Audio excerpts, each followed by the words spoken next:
25শে March এটিকে গণহত্যা দিবস হিসেবে আন্তর্জাতিকভাবে স্বীকৃতির জন্য আমরা সরকারকে যথাযথ পদক্ষেপ গ্রহণের আমরা আহ্বান জানাই। টাউন হল বধ্যভূমি, এই বধ্যভূমিতে মুক্তিযুদ্ধ চলাকালে বিশেষ করে 18ই মার্চ এই বধ্যভূমি থেকে 167 জন মানুষের কঙ্কাল উদ্ধার হয়েছে। এই বধ্যভূমি থেকে অসংখ্য নারীর বিবস্ত্র পোশাক, তাদের কাটা চুল, হাতের নখ সেগুলি পাওয়া গেছে। এমনকি এই টাউন হলের যে দেয়াল, সেই দেয়ালে এই পাক হানাদার বাহিনীর অত্যাচারে যারা জর্জরিত ছিল তারা তাদের বাঁচার আকুতি জানিয়ে নিজের শরীরে রক্ত দিয়ে লিখেছিল যে আমি বাঁচতে চাই। এই টাউন হল বধ্যভূমি কালের সাক্ষী হয়ে দাঁড়িয়ে আছে। শুধু এই টাউন হল বধ্যভূমি না, রংপুরের আনাচে কানাচে অসংখ্য বধ্যভূমি রয়েছে।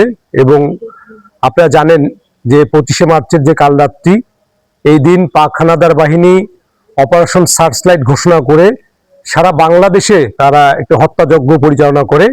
এটি পৃথিবীর ইতিহাসে একটা বর্বরচিত জঘন্যতম একটা হত্যাকাণ্ড, গণহত্যার সাক্ষী হিসেবে রয়েছে।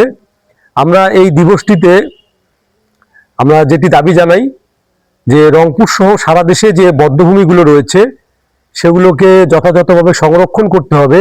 শুধু বিশেষ দিবসকে কেন্দ্র করেই এই বধ্যভূমি ধোয়া মোছা কিংবা সংস্কারের যে কাজের যে আমরা দেখি, আমরা মনে করি যে সেটি থেকে বেরিয়ে আসে এটির যথাযথ যে মর্যাদা, সেই মর্যাদার সাথে সেটিকে সংরক্ষণ করতে হবে।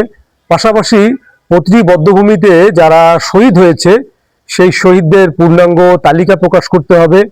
এবং আমরা চাই যে মুক্তিযুদ্ধের যে প্রকৃত ইতিহাস, সেই ইতিহাসটা যেন তরুণ প্রজন্মের সামনে, গোটা দেশের মানুষের সামনে উঠে আসে।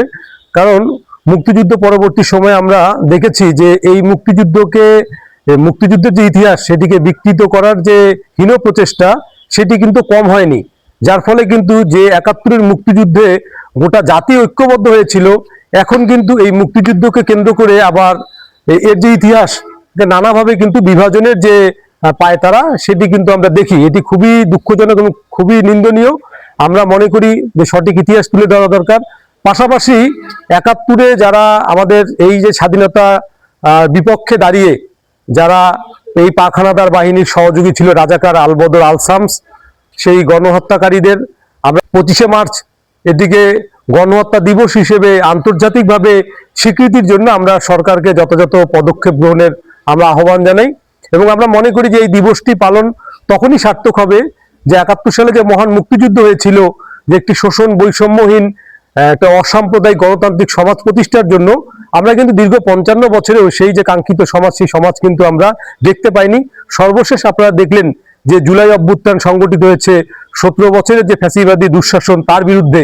কিন্তু এত রক্তদান, এত জীবন দানের পরেও কিন্তু আমরা যে গণমানুষের যে আকাঙ্ক্ষা, সেই আকাঙ্ক্ষার কিন্তু আমরা সমাজের প্রতিটি স্তরের যে বাস্তব প্রতিফলন সেটি আমরা দেখছি না। আমরা মনে করি যে এই দিবসটি পালন তখনই সার্থক হবে যখন মুক্তিযুদ্ধ তথা জুলাই অভ্যুত্থানের যে চেতনা, সেই চেতনায় বৈষম্যহীন গণতান্ত্রিক বাংলাদেশ প্রতিষ্ঠার যে কাজ সেটিকে আমরা এগিয়ে নিতে পারবো।